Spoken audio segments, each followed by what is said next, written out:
कृतिभूमि news में आपका स्वागत है। पेश है आज के मुख्य समाचार। देश में कोरोना वायरस से पिछले 24 घंटे में 11,000 से ज़्यादा नए केस, मौतों का आंकड़ा भी डरा देने वाला है। देश में कोरोना वायरस के संक्रमण के मामलों का आंकड़ा 3 लाख के पार हो गया है। जून के पहले दिन से ही लगभग 10,000 के आसपास मामले हर दिन सामने आ रहे हैं। शनिवार को बीते 24 घंटों में 11,000 से ज़्यादा संक्रमण के मामले सामने आए हैं। केंद्रीय स्वास्थ्य मंत्रालय की तरफ से शनिवार सुबह जारी किए आंकड़ों में देश में अब कोरोना संक्रमण के मामले 3,08,993 हो गए हैं। हालांकि अच्छी बात यह है कि इनमें से 1,54,330 मरीज ठीक होकर घर भी जा चुके हैं।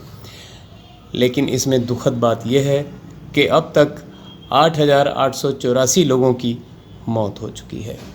बीते 24 घंटों की बात करें तो 11,458 संक्रमण के नए मामले सामने आए हैं, जबकि 386 मरीजों की और मौत हुई है। केंद्र सरकार की तरफ से कोरोना संक्रमण की जांच के लिए देश में लगातार लैब की संख्या बढ़ाई जा रही है। कल 24 घंटे में 1,43,737 सैंपल टेस्ट किए गए। ICMR के मुताबिक अब तक देश में 55,07,182 सैंपल टेस्ट किए जा चुके हैं। बीते 13 दिनों के भीतर 1.25 लाख के लगभग संक्रमण के नए मामले सामने आए हैं। यही नहीं, इन दिनों में मौतों का आंकड़ा भी तेज़ी से बढ़ा है। 1 जून से आज तक की तारीख में तकरीबन 3,500 से ज़्यादा लोगों की मौत हुई है। यह आंकड़ा न सिर्फ चौंकाने वाले हैं बल्कि डराने वाले हैं, जो बताते हैं कि लोग सोशल डिस्टेंसिंग का पालन गंभीरता से नहीं कर रहे हैं। इसके चलते कोरोना संक्रमण तेज़ी से पांव पसार रहा है। देश में इसी तेज़ी से संक्रमण के मामले बढ़ते रहे तो जून महीने के अंत तक यह आंकड़ा 10 लाख को भी पार कर सकता है।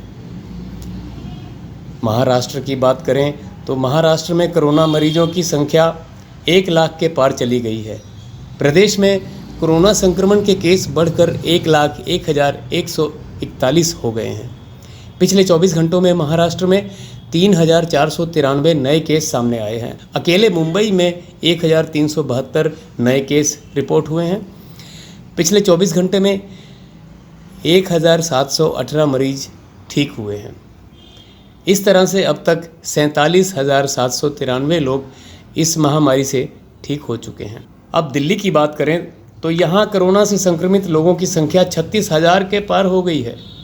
दिल्ली में पिछले 24 घंटे में रिकॉर्ड 2,137 नए केस सामने आए हैं। दिल्ली में कोरोना मरीजों की कुल संख्या 36,824 हो गई है। 22,212 लोगों का इलाज अस्पतालों में चल रहा है। 13,398 लोग रिकवर हो चुके हैं।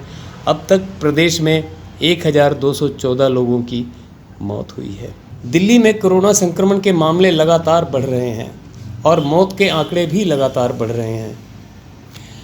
निगम बोध घाट पर शवों के लिए बिल्कुल भी जगह नहीं है। शमशान घाट शवों से भरे पड़े नजर आ रहे हैं। ऐसे में नदी के किनारे 25 और जगहें शवदाह के लिए तैयार की जा रही हैं। बीते 15 दिनों से रोजाना 40 से 50 शवों का अंतिम संस्कार हो रहा है। लगातार बढ़ती लाशों को देखकर अंतिम संस्कार करने वाले आचार्य और उनकी टीम भी परेशान हो गए हैं। जब कोरोना से मरने वाले लोगों की डेड बॉडी ज़्यादा आने लगी तो सरकार ने 4 और शमशान घाटों को तैयार करना शुरू किया है। शमशान घाट में रोज़ाना जितने भी कोरोना मरीजों के शवों को लाया जाता है, उनके अंतिम संस्कार में 5 से 6 घंटे का वक्त लग रहा है। इस घाट में लोगों के अंतिम संस्कार के लिए 100 के करीब प्लेटफार्म हैं, जिनमें से इन दिनों 48 प्लेटफार्म पर कोरोना के मरीजों का अंतिम संस्कार होता है। आलम यह है कि सभी प्लेटफार्म पूरी तरह से भरे हुए हैं। एक के बाद एक एम्बुलेंस में शवों को लाया जा रहा है और उनका अंतिम संस्कार किया जा रहा है। पतंजलि ने किया कोरोना की दवा बनाने का दावा। बालकृष्ण बोले, ठीक हो चुके हैं हजारों मरीज। कोरोना वायरस की दवा बनाने के लिए भारत समेत दुनिया के कई देशों में शोध चल रहे हैं। दावा किया जा रहा है कि इस महामारी की वैक्सीन 1 साल में बनकर तैयार हो जाएगी। लेकिन इन सब के बीच पतंजलि आयुर्वेद के को फाउंडर आचार्य बालकृष्ण ने एक नया दावा किया है। कहा है कि पतंजलि ने कोरोना की दवा बनाने में सफलता हासिल कर ली है। उन्होंने इस दवा से 1000 से ज़्यादा लोगों को ठीक भी किया है। आचार्य बालकृष्ण ने दावा किया कि अलग अलग जगह पर कई कोरोना पॉजिटिव मरीजों को यह दवा दी गई, जिसमें से 80% लोग ठीक हो चुके हैं। उन्होंने बताया कि जैसे ही कोरोना महामारी ने चीन के साथ पूरे विश्व में दस्तक दी, तो उन्होंने अपने संस्थान में हर विभाग को सिर्फ और सिर्फ कोरोना के इलाज के लिए इस्तेमाल होने वाली दवा पर काम करने में लगा दिया, जिसका परिणाम अब सामने आया है। उन्होंने कहा कि इस दवा का न केवल सफल परीक्षण किया गया, बल्कि इसे तैयार भी कर लिया गया है। पंजाब में फिर लॉकडाउन की संभावना। कोरोना संकट में पूरा देश जहां इस समय अनलॉक की तरफ बढ़ रहा है, तो वहीं पंजाब एक बार फिर लॉकडाउन की तरफ बढ़ रहा है।